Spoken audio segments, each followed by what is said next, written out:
Existem dois tipos de governos mal intencionados. Aquele que quer apenas te roubar, e eu digo apenas porque o segundo tipo é tão pior, acredite, que te deixa com saudade de apenas ser roubado. E o segundo tipo é aquele que quer te controlar. E esse é muito pior porque ele trabalha para chegar num ponto onde ele não precisa mais roubar, porque até o que você pensa que é seu já não é mais seu, é dele. O Brasil está num processo de transição do primeiro para o segundo tipo. Então, no momento, às vezes você é roubado e às vezes eles só tiram de você o que você achava que era seu, mas o Estado já está com direito legal de tirar de você. Ou seja, não é mais roubo, tecnicamente. Tipo desapropriação de terra para o MST, volta o DPVAT, agora eles têm o direito legal de pegar um pouquinho mais do seu dinheiro, impostos seguem aumentando.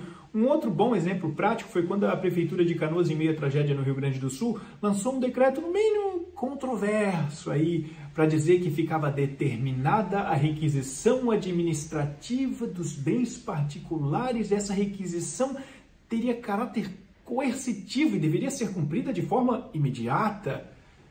Peraí, como assim? É requisição, requerer bens particulares de forma coercitiva ou obrigatória? E a lista dos bens é exatamente aquilo que está sendo doado?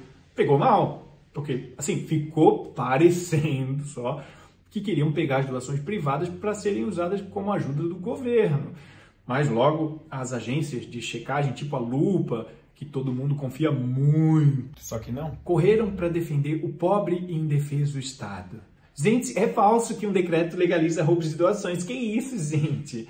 Primeiro que, para começar, a gente já sabe que existe uma contradição semântica em legalizar o roubo, visto que se está legalizado, já não é mais roubo. Tá bom, mas é uma força de expressão didática para facilitar a assimilação prática do decreto. Tá bom, não estão legalizando o roubo, estão legalizando a tomada coercitiva. Mas o fato é que, provavelmente, se não fosse a internet e as redes sociais, a prefeitura talvez nunca tivesse complementado a determinação anterior com um novo decreto explicando que a tomada coercitiva não se aplica a nenhum tipo de doação, mas apenas a mercadorias de empresas privadas, mediante indenização.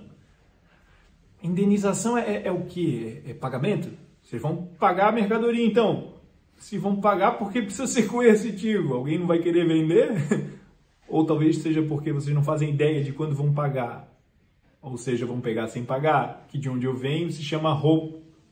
Se chama tomar coercitivamente, né? E aí tá o que eu tinha falado antes, que o Brasil vive a transição entre algo ser roubado e algo ser tomado legalmente de forma coercitiva, né? Tem uma diferencinha técnica aí. Você sabe qual é o cenário perfeito para um governo que quer te controlar? O caos. Pessoas boas, normais, querem evitar tragédias, querem promover o bem-estar, querem melhorar a saúde de forma geral. Já pessoas desequilibradas, psicopatas, veem no caos e na tragédia novas e maravilhosas possibilidades e oportunidades de controle, com muito dinheiro envolvido. Eu vou dar aqui um exemplo hipotético, tipo, nunca nem aconteceu nada nem parecido, tá bom? Imaginem se houvesse, mas não há, só imagina que se houvesse uma doença a nível global, que todos ficassem com muito medo e apenas para ajudar toda a população mundial, os governos de todos os países concluíssem que, para o nosso bem, nós temos que ficar coercitivamente em casa, coercitivamente sem trabalhar, coercitivamente sem ganhar dinheiro e coercitivamente falindo. E, ao mesmo tempo, muito rapidamente, houvesse já um remédio para essa doença, que todo mundo coercitivamente tem que tomar, não uma, mas várias doses. Eu não sei vocês, mas eu gostaria muito de ser uma das fabricantes de um produto que 8 bilhões de pessoas serão obrigadas a adquirir várias vezes. Jogando por baixo um valor de $10 por dose, uma média de 3 doses por habitante desse planeta, nós estamos falando de um negócio que movimentaria cerca de 250 bilhões de dólares, mais de R$1 trilhão. Num cenário hipotético como esse, que a gente sabe que não existe nada nem que isso, nada parecido. Haveria, nesse cenário, né, mas não há, porque é suposto, não tem, haveria dinheiro suficiente para comprar a condescendência e a narrativa de governos, mídias televisivas e impressas, organizações, conselhos, cientistas, especialistas e médicos do mundo todo. Mas tudo isso não existe. É só assim, um exemplo hipotético do que poderia acontecer num caso como esse, se pessoas desequilibradas estivessem no controle, usando o nosso próprio dinheiro para nos controlar e ainda parecendo que estão nos salvando. Pessoas normais desejam que cada pessoa viva a sua vida dependendo o mínimo possível do Estado. Eu vou dar um exemplo. O maior orgulho para um pai e para uma mãe é criar o filho de tal forma que ele se torne tão independente e autossuficiente que ele não precise mais dos pais. Só pais desequilibrados não desejariam isso para o próprio filho. Tem um filme de 2020 chamado Run, em português Fuja, que conta a história de uma mãe psicologicamente desequilibrada que mantém a própria filha presa numa cadeira de rodas através de medicamentos que atrofiam as suas pernas. Ela também boicota qualquer possibilidade da menina ir para a faculdade ou de se afastar da mãe de alguma maneira. Apesar desse cenário terrível, a menina era muito grata à sua mãe e vivia muito bem e muito feliz. Sabe como? Ela não fazia ideia de que a mãe fazia isso com ela. Isso te lembra alguma coisa? Algum povo anestesiado com carnaval, futebol e ainda grato pelas migalhas do governo, justamente por não saber que é escravo? O enredo do filme se dá justamente porque a menina começa a perceber que há algo estranho e que a suposta proteção da mãe, na verdade, escondia um controle autoritário e abusivo.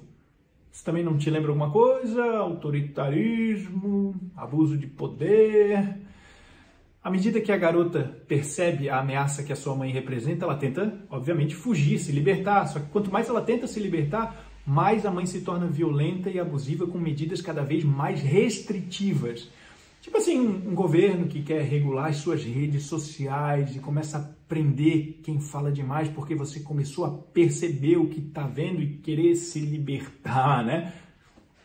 A mãe não precisava roubar ou tomar coercitivamente nada da garota, porque tudo já pertencia à mãe, inclusive à garota. Um governo que te controla, mais do que aquilo que você possui, ele quer você para ele. É um governo desequilibrado que quer você agradecido a ele por cuidar de você na cadeira de rodas que ele mesmo te colocou e te mantém.